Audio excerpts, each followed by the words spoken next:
Good morning, everybody. This is Zach Said It Again. I'm your host, Zach Cooley, and I'm here this morning with author and theater director Glenn Laszlo Weiss. He is from New York and is one of the relatively new citizens of Smith County. Thank you for being with me, Glenn. Yes, it's a pleasure. Very happy to be here to talk about your book that you were so kind to send me. Memoirs, They Don't Want No Stinking Memoirs, Stories from the Theater, Social Services, and Jail.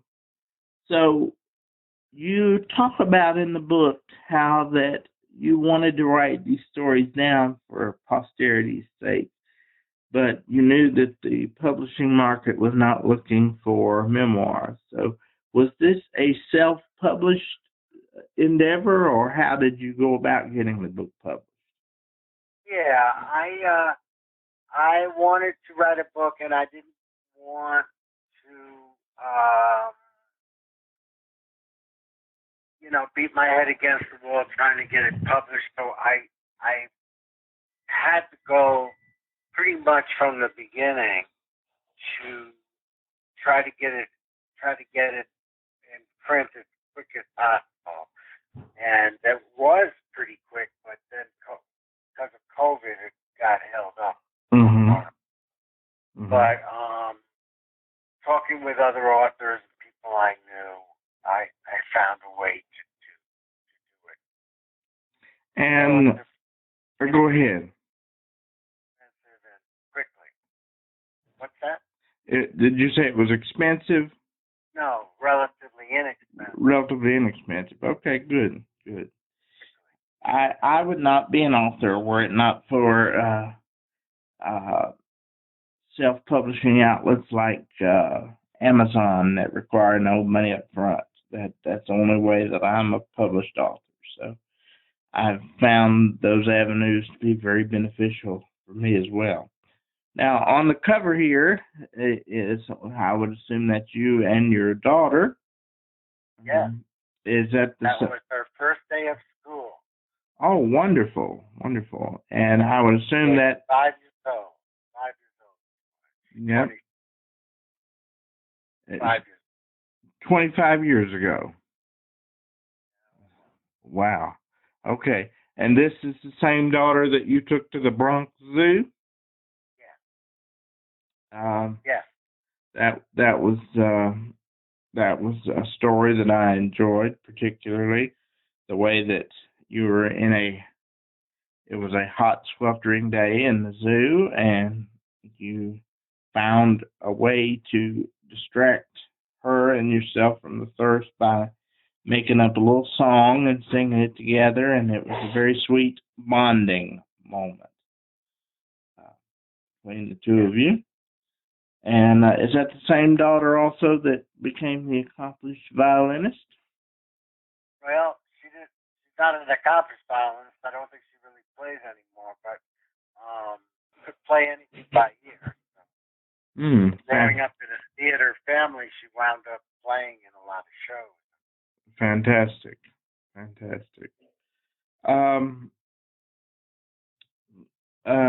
What is your favorite story in the book?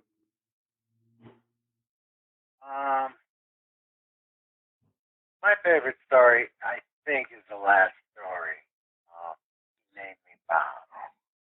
Yes, and that was one of my favorite stories too, as I talk about in the article. You have a couple of very loving tributes to your father, who was a Holocaust survivor. You want to tell a little bit about the story about your father naming you Bob? Yeah, he worked 6, sometimes 7 days a week with a necktie cutter in the garment district. And so, I didn't spend a lot of time with him, but we had this ritual where we would go, usually to a deli about a mile away, Jackson Heights, New York, Queens. Mm-hmm. And that was our time together for the week. And I don't know, it was recently, not recently, but maybe within the last 10 years, that I remembered that he never called me by my name. He always called me Bob. And he didn't do it around anybody. It was like, what I deduced from that was that I had no say at all in my name or my brother's name. And that was the name he wanted to give me. Mm-hmm. But have a voice in that. My family was pretty much ruled by very strong Hungarian women, and he was always kind of shut out of like that, things like that.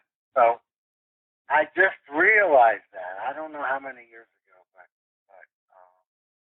and then I really wanted everybody to call me Bob from now on. But you know what? I missed my chance because when I came here, I could have just said my name, Bob. Mm-hmm.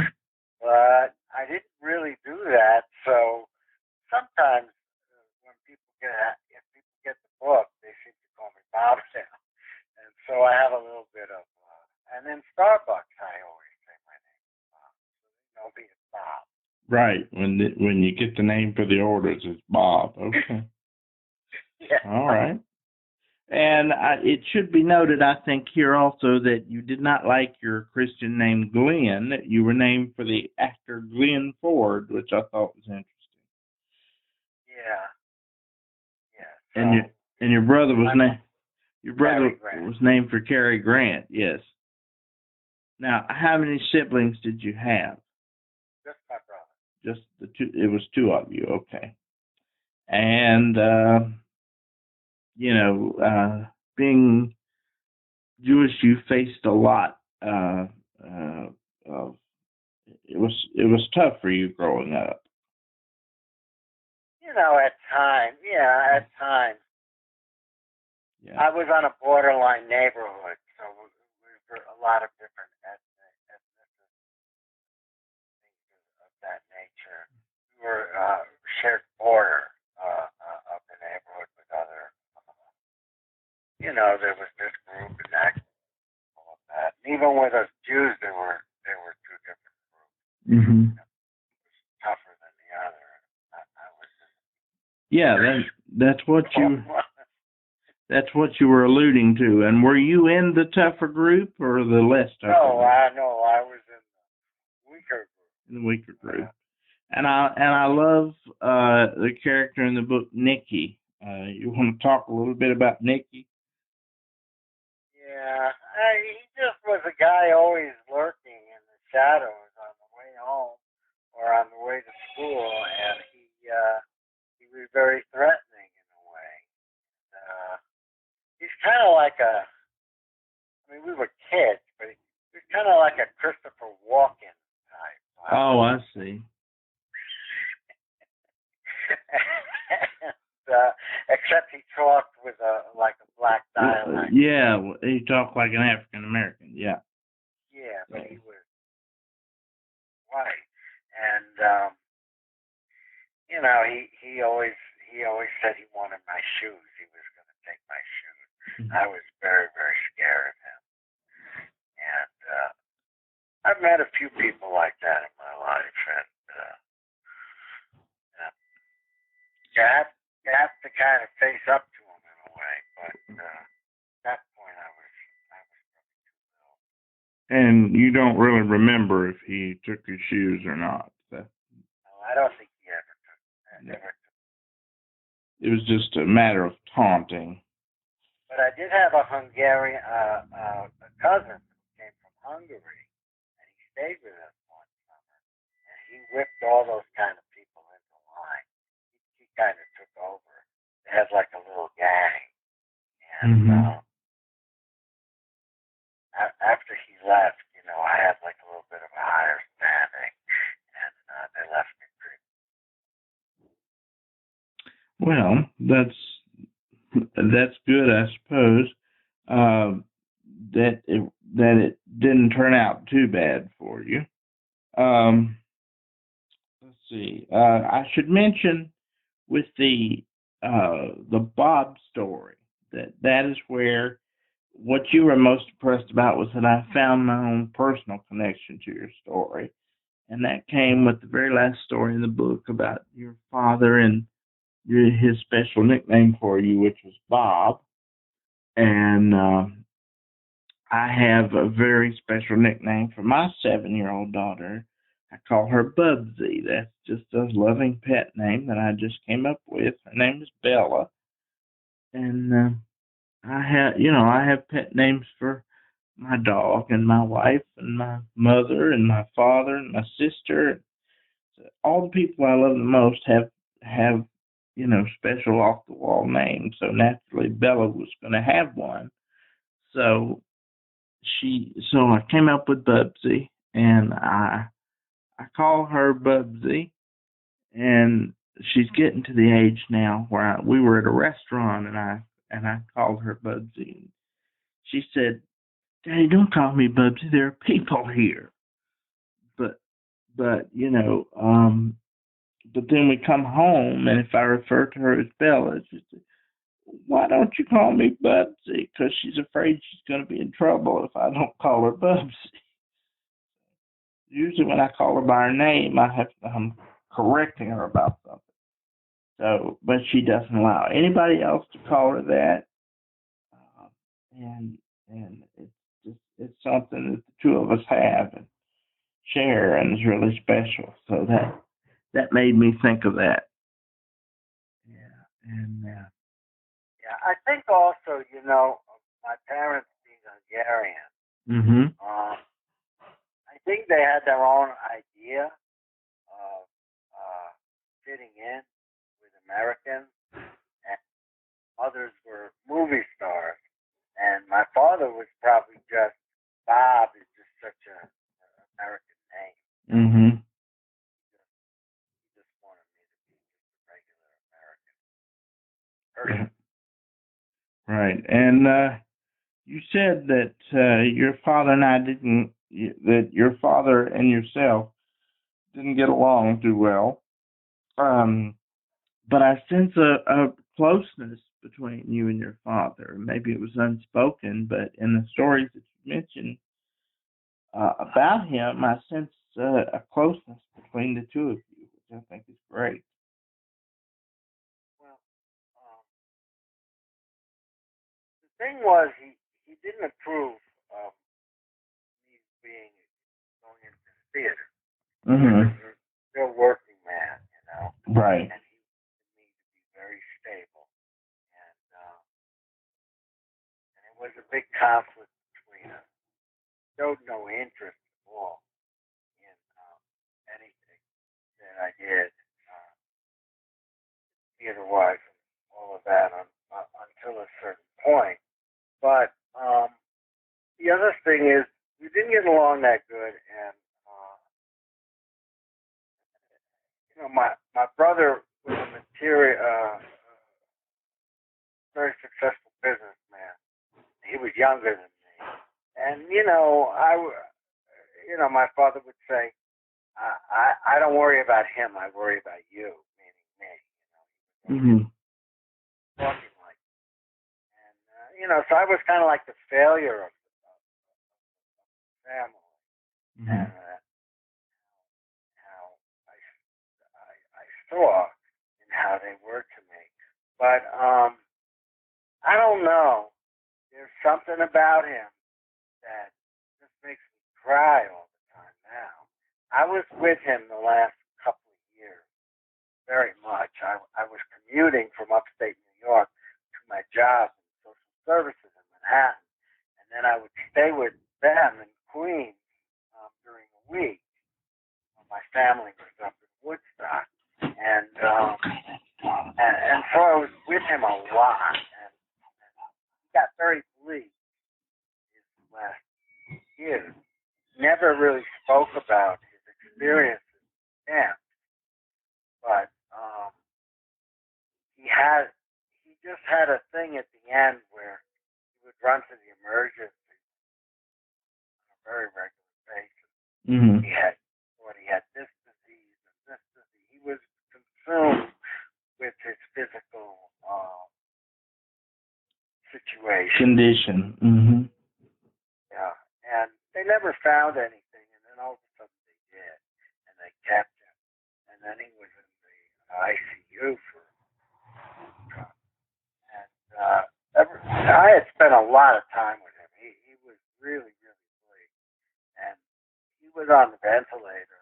I think, whatever it was, oxygen, and he couldn't talk, but I could tell he was telling us to not let him live. He was constantly telling us that. And but the rest of my family, they thought he was, fighting, and they were fighting with the doctors and what was wrong for a while. But I knew he was consumed with dying. That wanted, and just cry a lot. I always cry when I think about Alan. I wrote a show about him. My grandfather called and it's probably the biggest. And I performed it, which I'm not a performer, but I performed it. It's probably my proudest show, and of any of the words that I wrote. And I had an experience. I was performing this show in an Orthodox synagogue in a very tough room. It had fluorescent lights. There was no stage, no ambiance at all with these very Orthodox Jews. And I'm pretty, I say a lot of things in the show, and that they wouldn't approve of. Mm-hmm. So they were so close to me, and with the fluorescent lighting, so I'd have to concentrate so hard, and I kind of had an out of body experience that I felt my father was with me on the stage the whole performance. I never had that. I did the show quite a few times. I never had that experience. So it was like he was guiding you through it. Yeah, he was like with me. Well, it's the most intense experience I've ever had. I can't imagine what a blessing that was. And I know that you feel grateful for having that time with him at the end. You can tell that by the way you were writing the story. Yeah. I had the show already. I had a booking in New York City. Why? And a pretty prestigious place. And I had to put it off for a year. He had died. Mm-hmm. Not before it. I just couldn't. And it's not like I had probably had that show for about 10 years. I had a booking. So, but I just was so affected by the whole experience that I needed time. Mm-hmm. Well, it sounds like a great show. I'd love to have had the opportunity to see it. Another of your shows that I'd love to have the opportunity to see is what I believe is certainly by what you write and what you told me is In Walks Bud, your story on Thelonious Monk and Bud Powell, the jazz legend. So, and you talk about the crowning achievement when his relatives were in the audience, celebrities were in the audience, and the moment that a theater director really lives for, and you got that moment. You wanna, and we'll probably close out with that story. If you wanna talk a little bit about that. Well, I got the idea for the play at Monk's funeral. It was 15 years till it was done. And during that time, there was another play which was about the story that I that I had conceived of it at Monk's funeral, and I didn't think I was a writer at that time. And Now, you might have to clear this up for me. Did you go to his funeral, or yeah, you did? it was public. It was public. I see. Okay, It was a huge thing. I see. And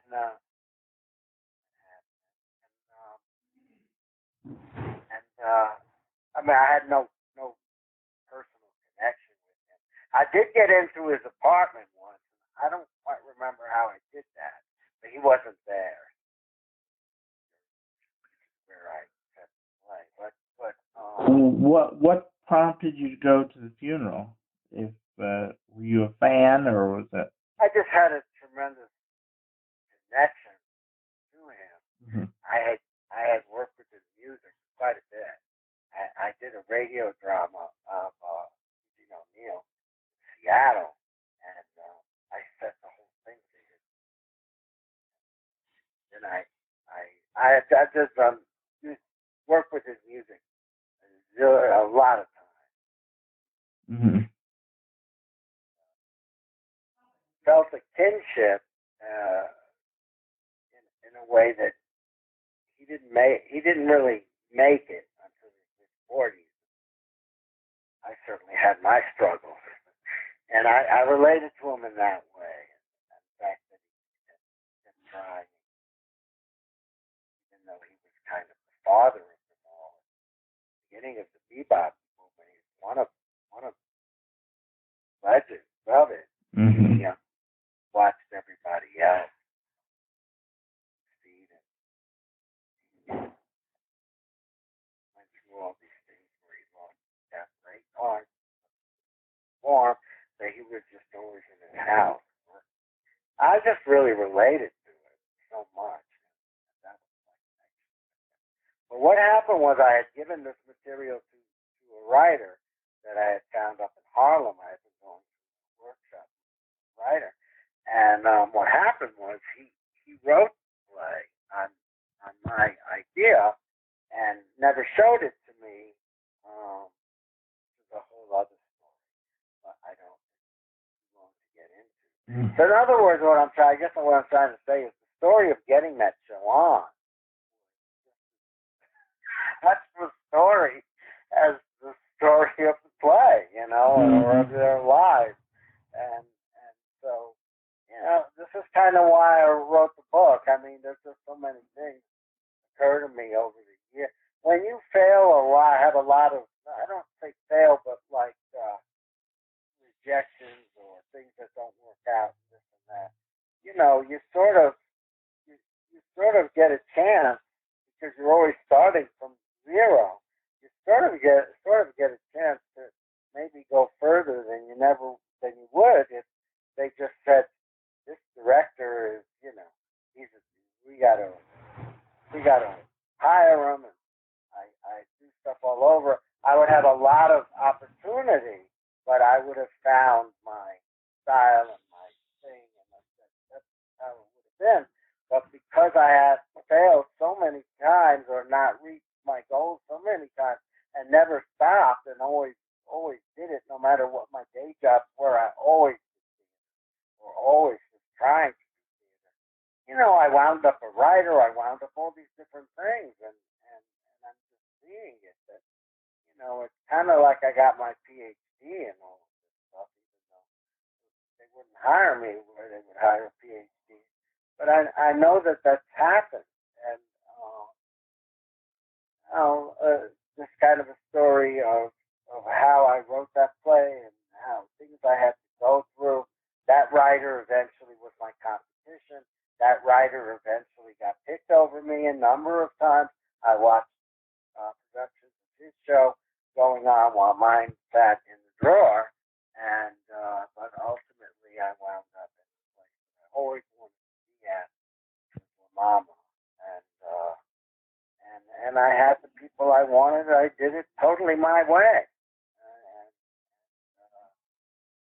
savored every minute of it because it was so hard to get. But I think the ultimate crux of the book, you know, the you know, ending of the story, the happy ending, if you will, is your amazing stick-to-itiveness and perseverance and never giving up. And I'm still at it. I came down here Yep. to retire, but I'm trying to start things again, and there's been a lot of obstacles with that, but Yep. I believe that. I believe that.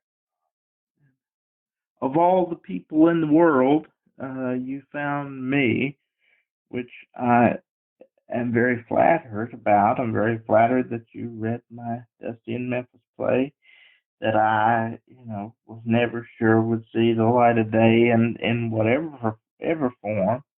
And I hope that we can come up with something.